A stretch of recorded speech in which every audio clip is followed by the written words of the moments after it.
Welcome to our webinar, Hemp versus CBD. What's all the hype about? With Dr. Joyce Harmon. Today's webinar is brought to you by Docs Hemp, hemp with CBD that can support your horse's immune system and keep him or her calm and relaxed. Docs Hemp is veterinarian approved, available in powder or liquid. Docs Hemp, your leading source of CBD for horses and pets. Now, here's your host, Stephanie Bradley. If you're ready, Joyce, yes, we'll get on to what is all the hype about hemp.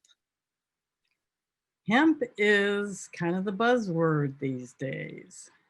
It is a plant that has literally thousands of uses.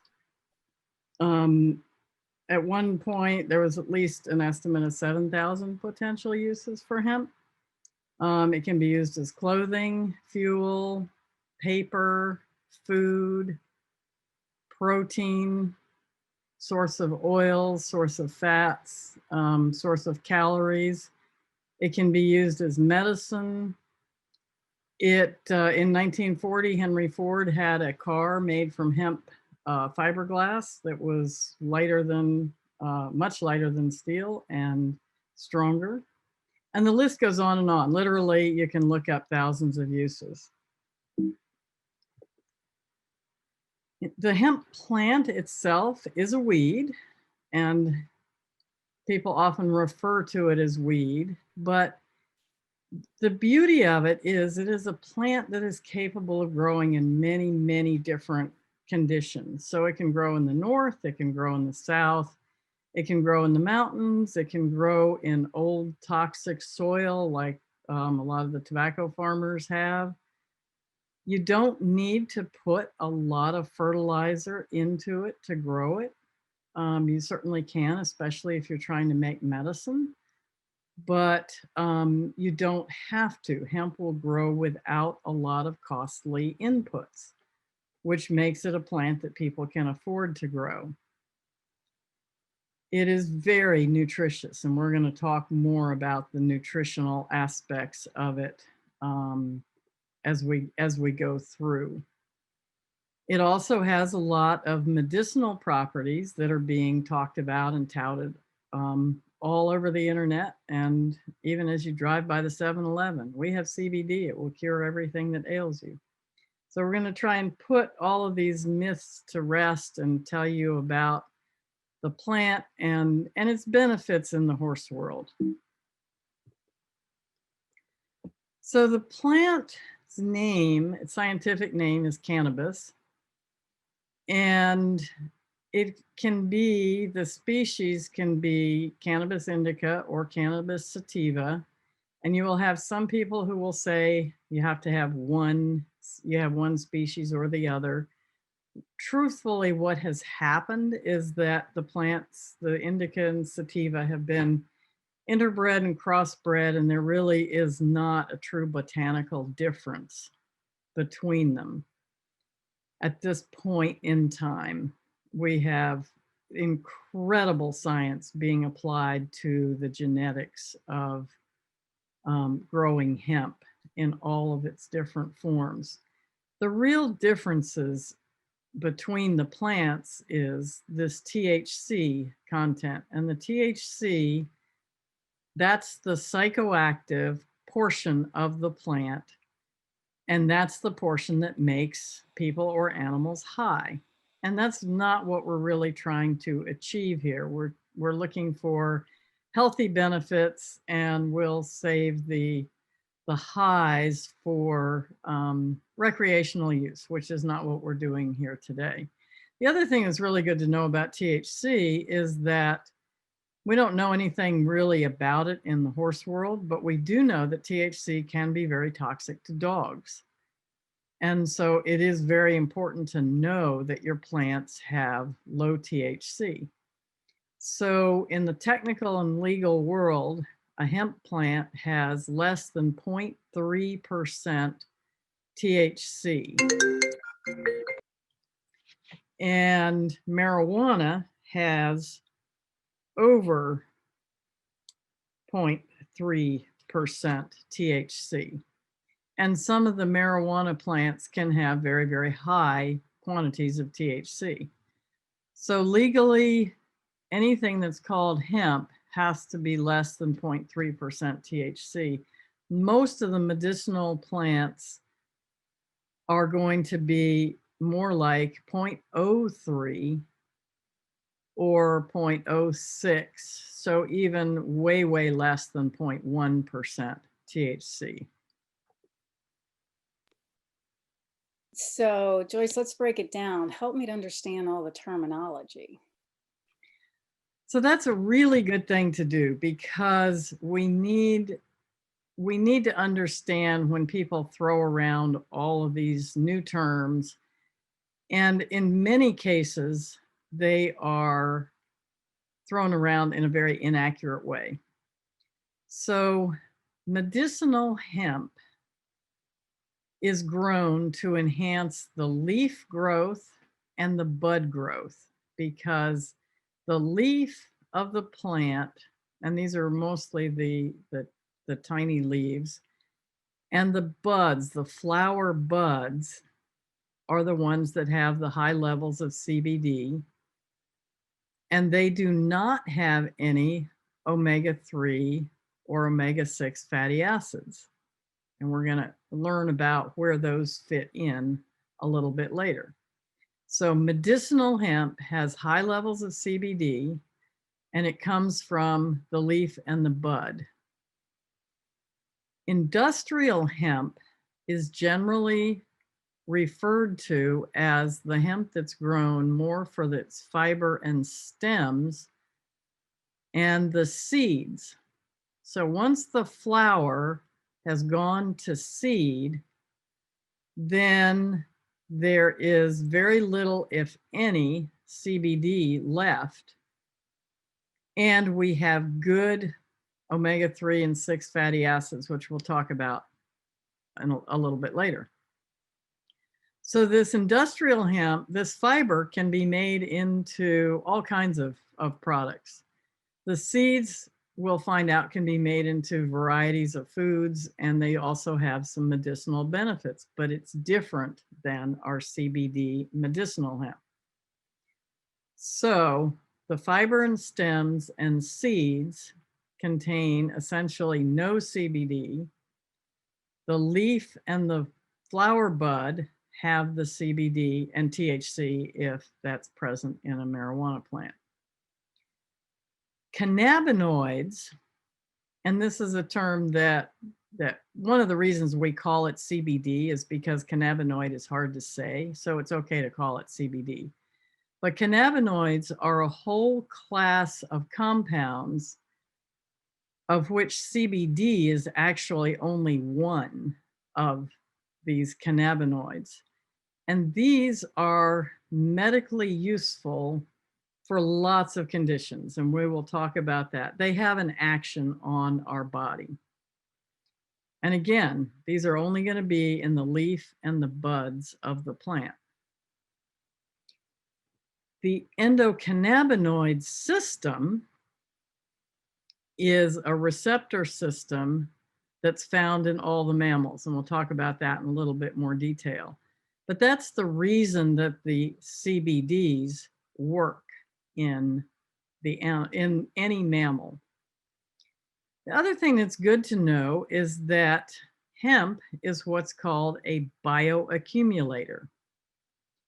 And as a bioaccumulator, it will take up contaminants, toxins, anything like that that is in the soil. It will go up into the plant. So in some ways, that's a good thing, because we can actually clean up some of our toxic soil that's had either chemicals sprayed on it for years or has had pesticides, herbicides, anything like that. The plant will take it up. That cleans up the soil, but the plant then has those compounds in it. So if we're going to feed it to an animal or to a human or to a dog or to anything, we want to be very sure that we are only feeding organically grown hemp, because we don't want any of these contaminants or toxins in our product that we're actually going to give to somebody to take internally. You can use this hemp plant that's grown in toxic soil for all kinds of stuff. You can use it for fuel, you can use it for paper, you can use it for clothing. There's lots of ways that you can use that where the toxins don't end up being a problem.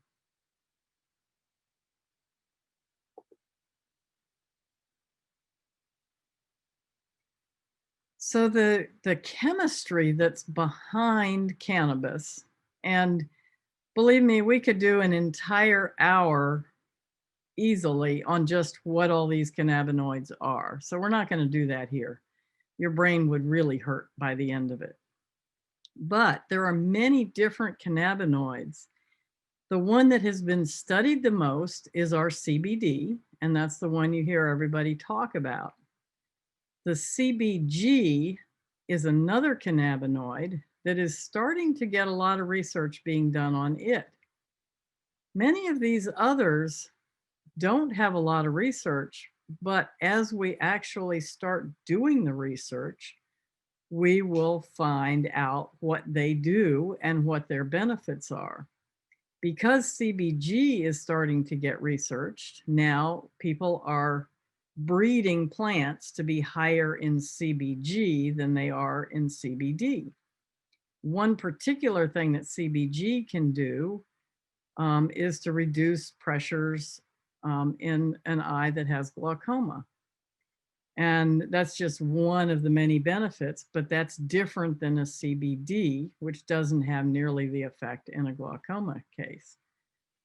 And THC is one of the cannabinoids. It just happens to be the one that's psychoactive and that makes our animals or ourselves high. We have terpenes, and terpenes are the aromatic, the part of the plant that makes it smell. And they actually have many beneficial actions. If you are taking any herbal product at all, there are terpenes in every plant. They have different smells. If anybody has done any work with aromatherapy, you know that the different aromatherapy compounds smell very, very differently. Those are terpenes, and there's very different terpenes in each plant. They also give the oils the flavor. So as we extract the compounds from the leaves and the flowers, then any flavor that you have is not the CBD itself, it's the terpenes. We really would like to have the terpenes in our final product if we're going to use this medicinally, because the terpenes have their own synergistic effect. So in herbal medicine, we're actually trying to have an entourage effect, or an effect where we have all the benefits of all the compounds in our final product. And herbs are really a mixture of 100, 200 or more different compounds per herb. And they often work very well with other herbs. Drugs tend to be one compound taken out of a plant, if it is a plant-based drug. And you don't have that synergistic effect. So what we really want to have is to have some terpenes in our product. Flavonoids are another compound in cannabis, and those are antioxidants. So if you've been trying to take your antioxidants to make yourself healthy, a complete CBD mixture or a complete cannabis mixture is going to have some flavonoids in them, and those have their antioxidant effects. And we currently know about 29 different flavonoids and about 200 different terpenes And the reality is that we are still in the very early days. They probably identified about 100 different cannabinoids, and they know that there is more there to be discovered. So how about the food value? You touched on it, the food value of hemp. Hemp as a food is one of the more amazing plants out there. The seeds themselves are the most nutritious part for sure, and they contain 20% protein, 6% carbohydrates, and 73% healthy fats. So if you're reading much about health these days, you've read that we all need, our horses need, humans need, dogs, cats, everybody needs more omega-3 fatty acids. But what we need is actually a balance of fatty acids. So omega-3, omega-6, and omega-9 fatty acids are our common ones. And again, there are many, many other fatty acids that are minor, and we're not going to discuss all of them. But these are our primary fatty acids. And omega-3s in particular, we cannot manufacture in our body. So we have to take them in externally as nutrition, as food. So here is a seed that is 73% healthy fats with an excellent balance of the omega-3 to the omega-6s. And we also have this GLA, or conjugated linoleic acid, that is not often found in other products. And that in itself has anti-inflammatory properties, as do the omega-3 fatty acids. We have anti-inflammatory properties, we have cancer-fighting properties, and interestingly enough, we have support for horses that are insulin resistant. So your omega-3 fatty acids and your GLA can actually help horses that have insulin resistance. In this little seed that we have a nice spoonful of over here, we have calcium, magnesium, manganese, phosphorus, potassium, zinc, vitamins A and D, and probably some other trace nutrients that we have not haven't dived into. These are all the major things that are in there. And we can feed this hemp seed to horses. I usually feed horses about 2 to 4 ounces twice a day, or 4 to 6 ounces, 8 ounces once a day. And you will get all of the nutrition. And sometimes people worry about feeding our fat horses some more fats, but these are actually fats that help the insulin resistance, and they actually can help them lose weight. We have hemp oil, and the hemp oil is just concentrated from the seeds. We have the same benefits of the oils with the omega-3, the omega-6, and the CLA, but we don't have our things like calcium, our actual nutrients. And the oil itself, we actually should refrigerate in hot weather because it will oxidize. It's a very healthy product, but it's sensitive to heat. So in the barn, that's something to take into consideration, because that can be a nuisance unless you have a fridge in your barn, or you can keep it in the house and take it with you when you go. And I'll usually use 2 to 3 ounces of the oil per day. And then we have hemp protein. So remember, I said that the hemp seed has a lot of protein in it. It's a highly bioavailable protein.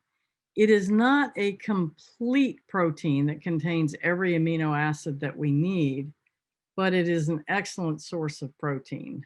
So 1 ounce of seed contains 9.2 grams of protein approximately. And with a little bit of processing, just minimal processing, we can concentrate that protein into a fairly small scoop. To me, one of the beauties of the protein is that as we try to increase our protein levels that we're feeding our horses, most of the time we're doing that with genetically modified corn and soybean. And soybeans in particular are high in amino acids and in protein levels. And so we're feeding a genetically modified food that has, that's another talk sometime, but the GMOs are not necessarily very helpful to our horses' digestive tracts. They're not necessarily the most healthful products to feed. And soybean meal is processed and the oil is removed from it. And so it really is an incomplete food, whereas hemp and hemp protein powders are complete foods. So let's go back a little bit to the CBD and the endocannabinoid system. That's a good place to start trying to understand the CBD side of things, because why do we have this endocannabinoid system? And why didn't we hear about this 10 years ago or 20 years ago, or back when many of us were in college? I certainly didn't learn about the endocannabinoid system when I was in vet school. And that's because it really was not studied until much more recently. So we know about our fight and flight system, and particularly around the horses, flight is a common occurrence. So the endocannabinoid system is sort of the opposite of the fight and flight. So it's the forgive and forget system. It's the relax, the eat, the sleep, the protect, the forget. And as we go through some of the things we might use cannabinoids for, these items will become more important and more apparent. So forgive and forget and fight and flight, two opposite systems that actually kind of balance each other. Cannabinoid receptors are in most body parts. So it means that since they're in most body parts in most mammals, that a cannabinoid or CBD type of a product will have an effect on many different systems. So we have these CB1 receptors and CB2 receptors, and there's a bunch more too if you really want to get into science. But the CB1 receptors are the primary receptors for cannabinoids, CB1, cannabinoid 1 receptor. And those are usually found in the brain and the nervous system. So any condition that affects the brain or the nervous system might be responsive to some CBD. The CBD2 receptors are found in the immune system and in some of the organs. So our digestive tract, our spleen, our stomach. And that can tell you what other body systems can be affected by a cannabinoid type product. The interesting thing about this endocannabinoid system is that it really is about balance. It's about increasing function if it needs to be increased and decreasing function if it needs to be decreased. And so we end up with a healthy body rather than trying to stimulate one system or suppress another system. We're just trying to find that balance point.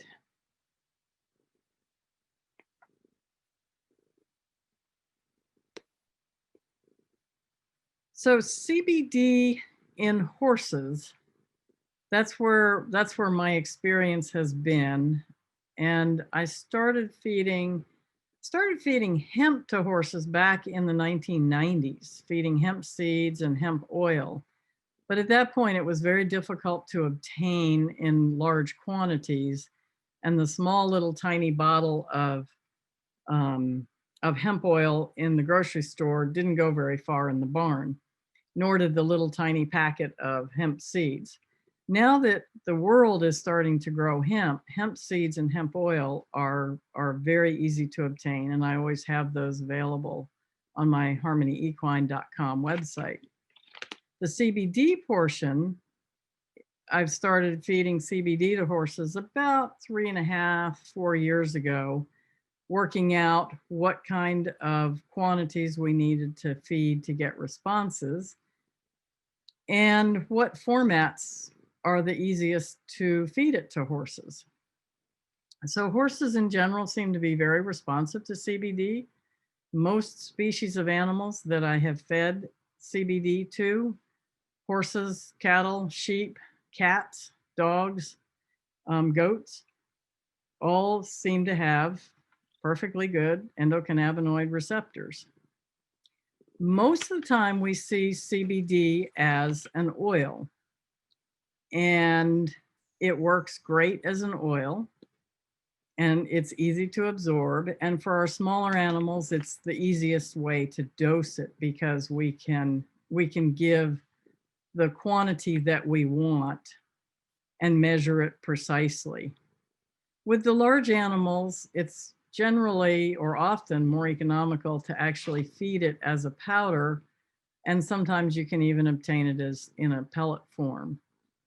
Pure CBD left on the leaf has been extracted, and we're going to talk about extraction in a minute, but we leave it behind on the leaf, and so it makes an economical, easy to feed type of product for the horses to eat.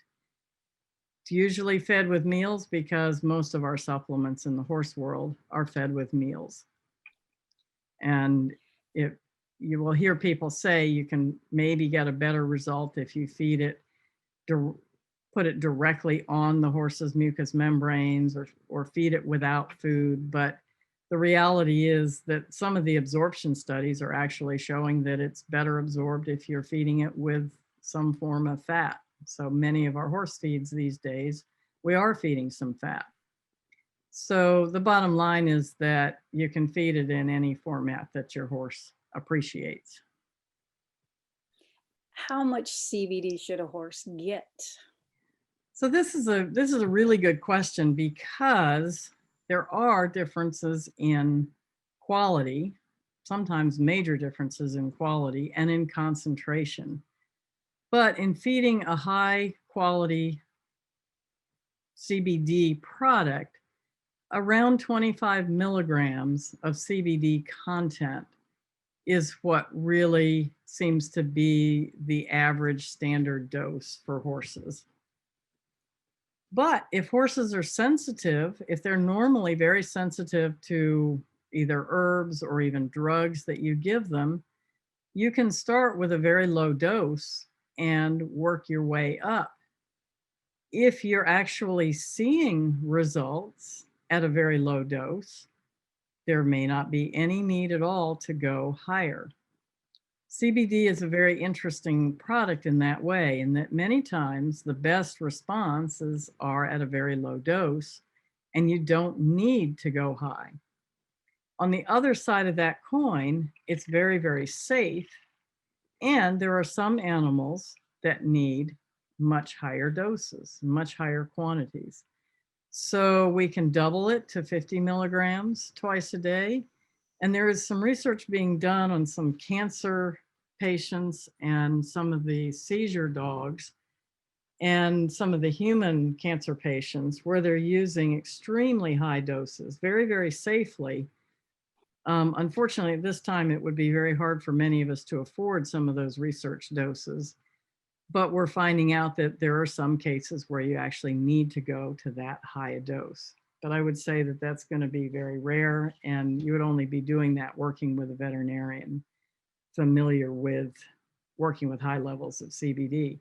And I would say 95 to 98% of the horses that I have worked with don't need much more than 25 milligrams. Usually starting out, I'm giving it twice a day. Once you have sort of a good response, you may only need it once a day, which would be cutting the overall dose down. Many times you can just decrease the dose, the amount that you give. So it's a very flexible herb. and you can increase it or decrease it as needed. I usually make the changes 10 to 14 days after I've made a change, decide if that's appropriate or not, and then make another change if I need to.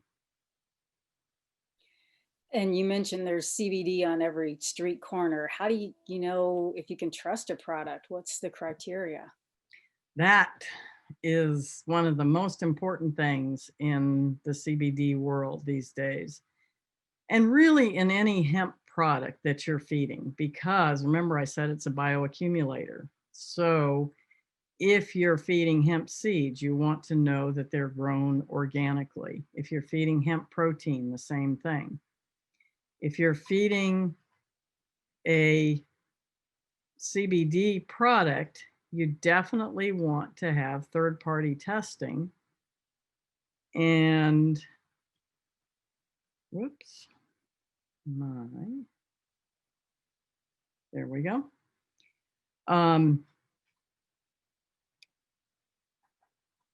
Somebody is changing my slides. It's not me, honest.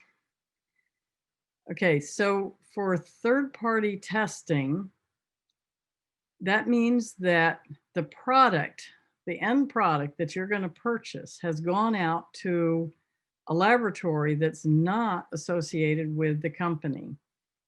That means it's an independent laboratory, and they're going to test it for cannabinoids, cannabinoid content, so you know what you're getting.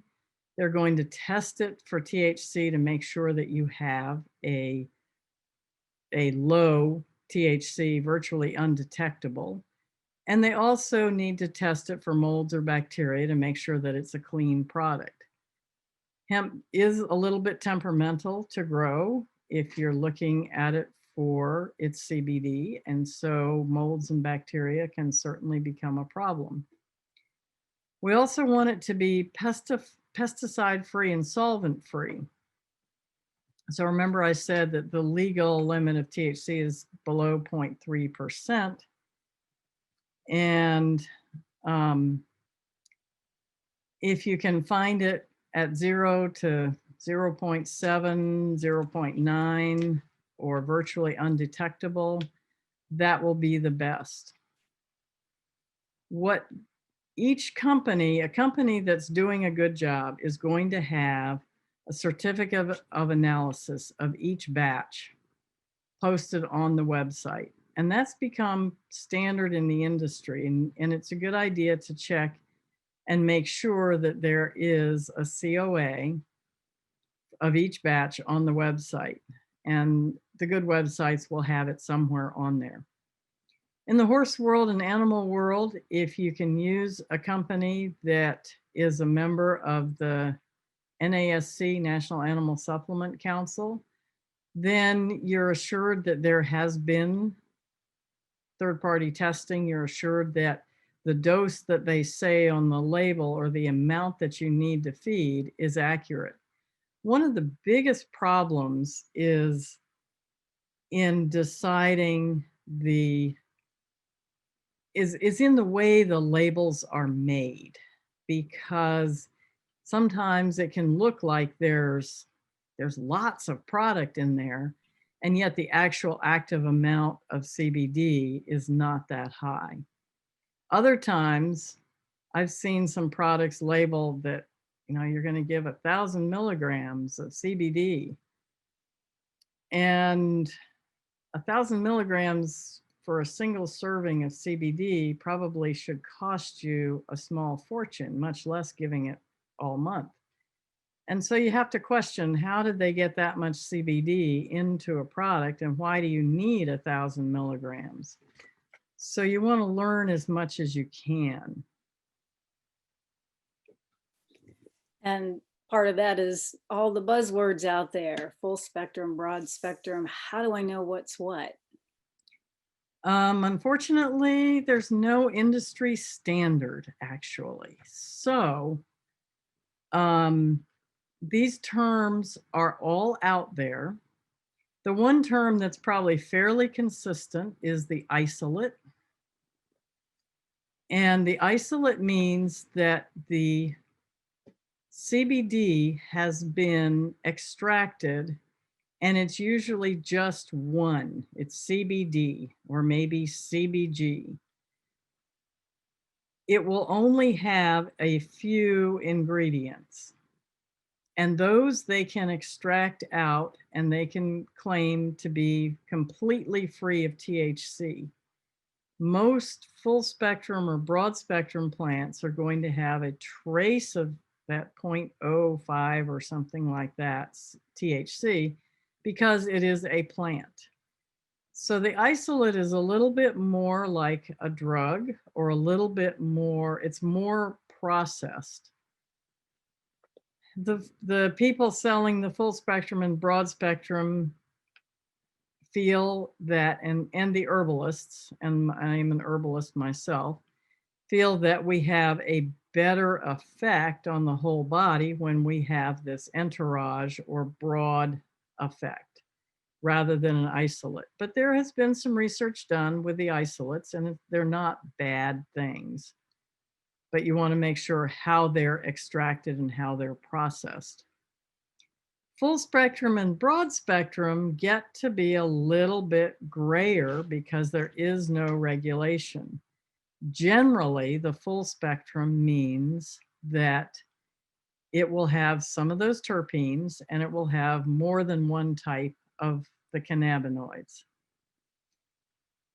And so that is a complete herbal effect, or this entourage effect, with the trace of THC potentially. The broad spectrum is really very similar to full spectrum, and different companies use these words interchangeably.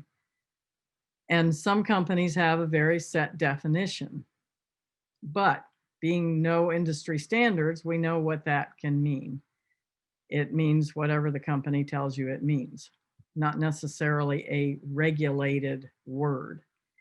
But the broad spectrum also can contain most of the cannabinoids and the terpenes, and plus or minus the little bit of the THC. So it's a little bit of Wild West on terminology, but our best herbal effects usually come from the full spectrum or broad spectrum. And you mentioned the importance of labels. Can you help us understand what the labels are telling us? I can try to help us understand because that can be confusing. So as an example, we'll take this is just one example. We have 50 milligrams of hemp extract listed on a label. So that sounds like a lot, right? But hemp extract is also hemp oil, just like the hemp oil that we talked about early on, which is nutritious but does not contain any CBD. So 50 milligrams of hemp oil containing 15 milligrams of actual active CBD.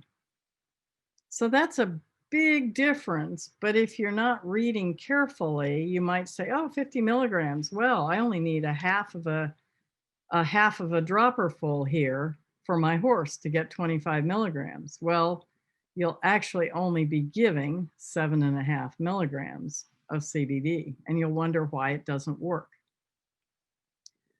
So that same bottle might say you have 3,600 milligrams of hemp, which is probably accurate, but that's hemp oil.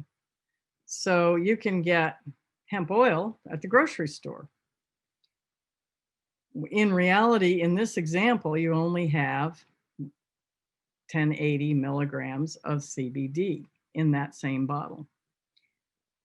So the hemp oil is a perfectly good thing to dilute the CBD in. We have to dilute the CBD in something so that we can measure it accurately and so that it tastes reasonable.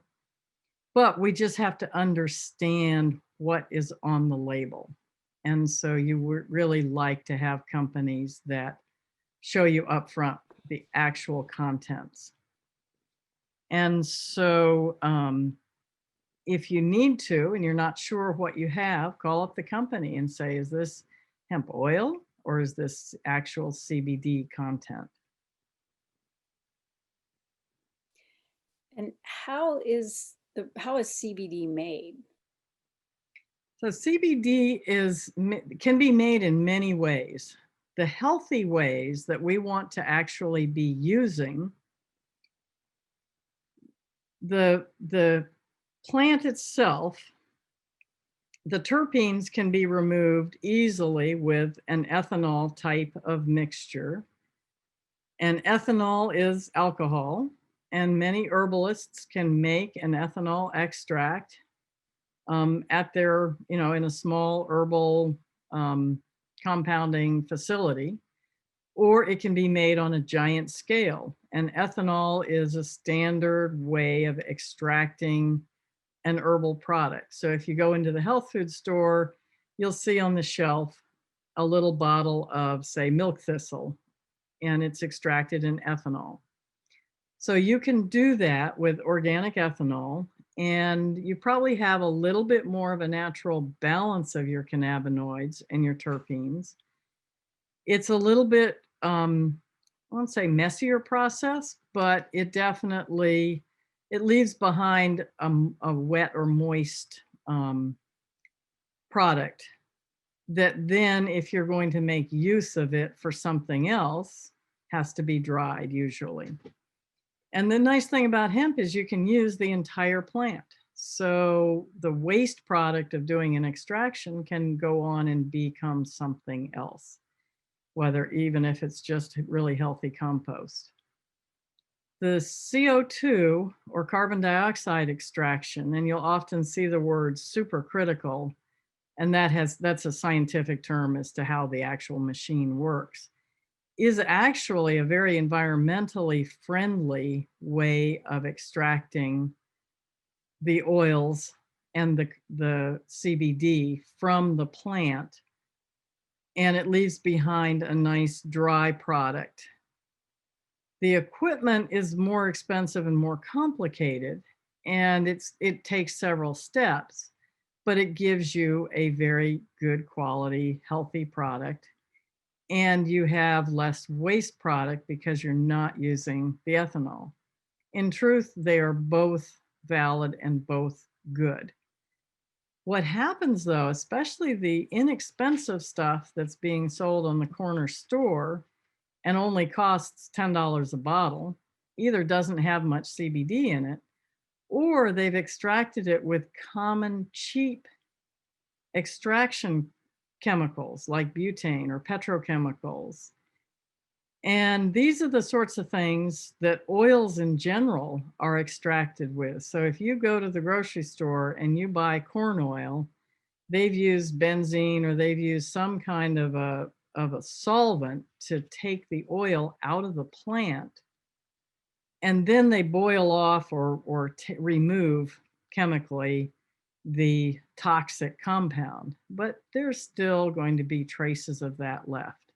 You do not want to be feeding that.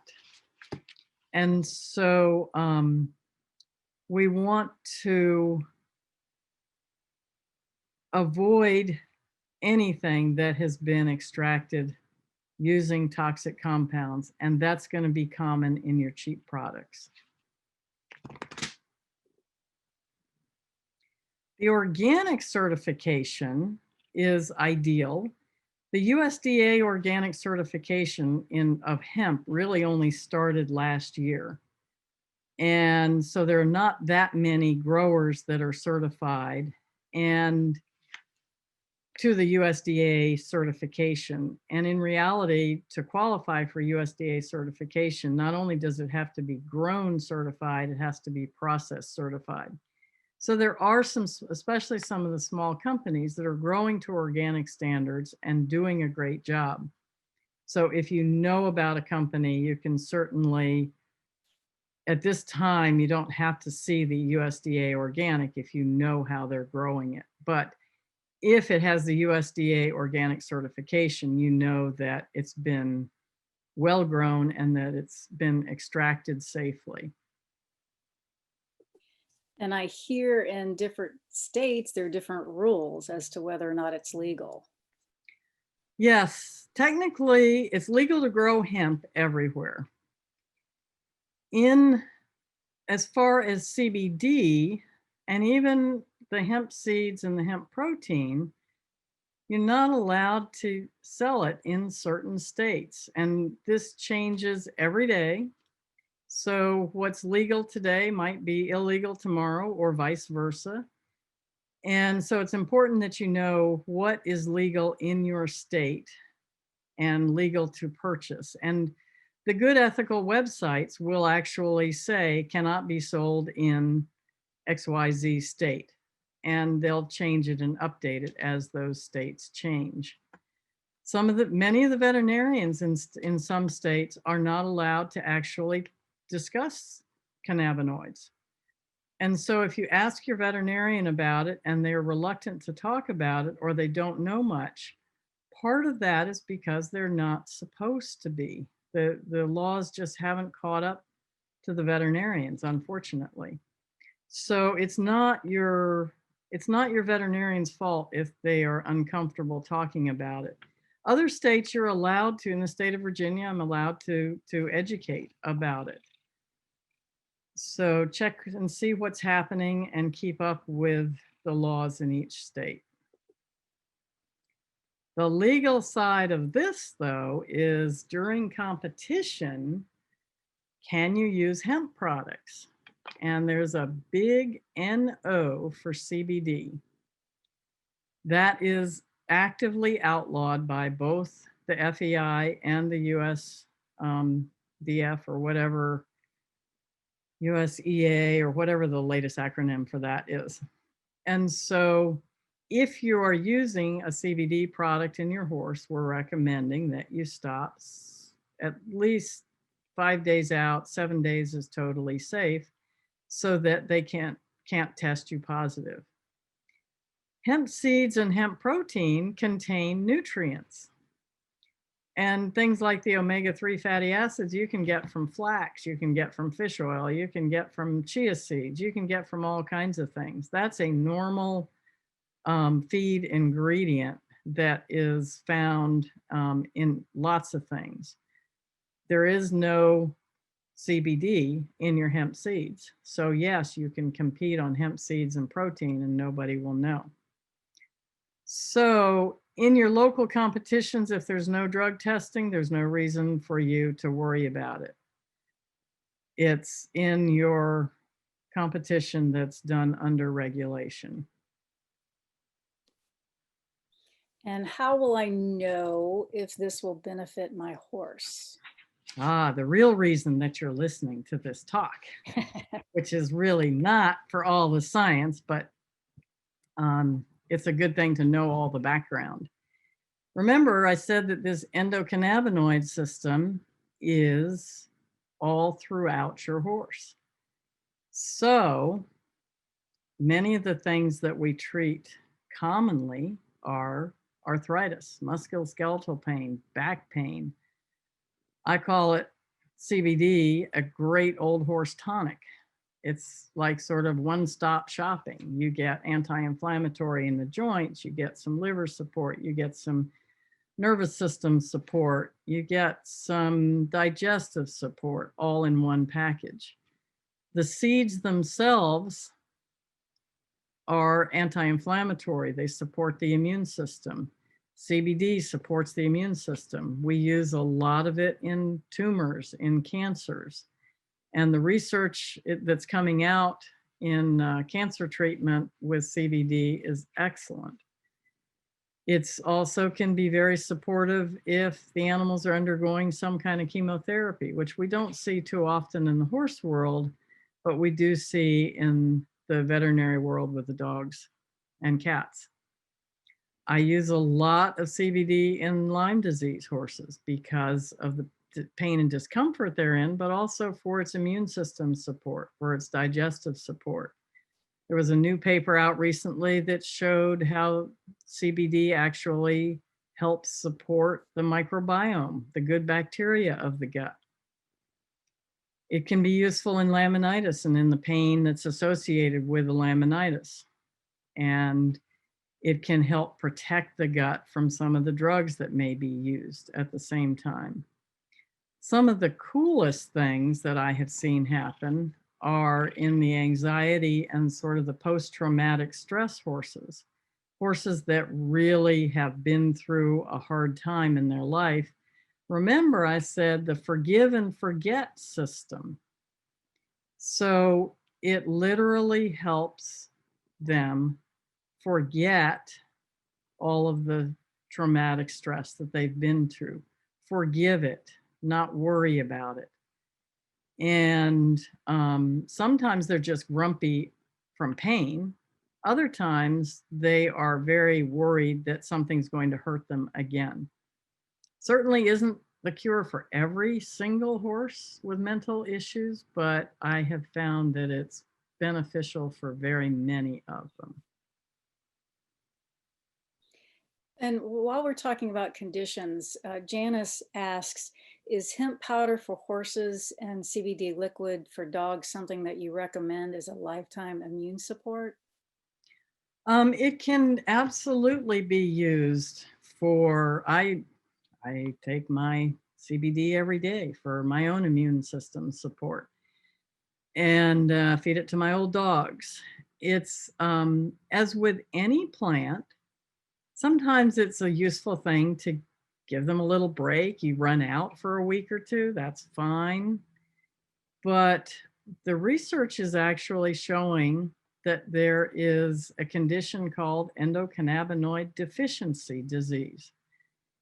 And I don't think they have totally worked out why we are seeing this, but we have lots of deficiency diseases now from our general, the diet, the toxins in the environment. I mean, we could go on and on about all the things that that are contributing to our being less healthy. But the support that we get for the whole body from both the seeds from the omega-3 standpoint and the CBD for the endocannabinoid system and its whole body support, it makes it a really useful tonic for most of us. Great. And I know you have some cases, Joyce. We've only got about 5 minutes. Do you want to show one or two of them? And then Karen said she can send those to all the participants if they're interested. Okay. And this is just a slide that's got a little plug for our monthly webinar series, our Good Healthmanship series that we're working on, posting up onto our YouTube site. And this will be posted within a week up on the YouTube site for everybody to share. And the Hemp CBD one is one that we're also encouraging people to, if you need a Zoom webinar for your horse club or something like that, I'm happy to do a live showing of that. So we talked about arthritis and musculoskeletal and back pain being one of the most common things that I treat. And this is not a single specific case, but a lot of old horses that have multiple joints involved. You're not going to go and inject every joint. And so you have the anti-inflammatory effect, but you also have an interesting positive effect on bone metabolism.